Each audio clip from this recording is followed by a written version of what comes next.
Sa South Korea, ang April 14 ay kilala bilang Black Day. Ito ay isang araw kung saan ang mga taong walang partner o single ay nagdiriwang sa pamamagitan ng pagkain ng jjajangmyeon, isang uri ng Korean Chinese noodle dish na may black bean sauce. Ang Black Day ay bahagi ng tatlong special days sa South Korea. Para sa mga singles, kasama na ang Valentine's Day at White Day. Sa Valentine's Day, ang mga babae ang nagbibigay ng chocolate sa mga lalaki sa kanilang gusto.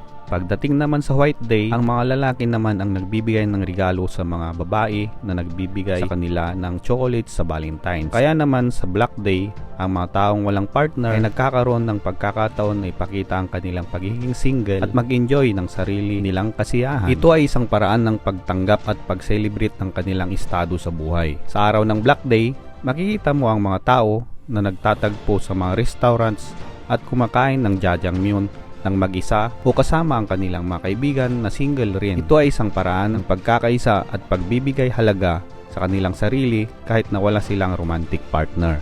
Sa pamamagitan ng Black Day, ipinapakita ng mga tao sa South Korea na hindi kailangang malungkot o mag-isa ang mga singles sa mga espesyal na okasyon tulad ng Valentine's Day.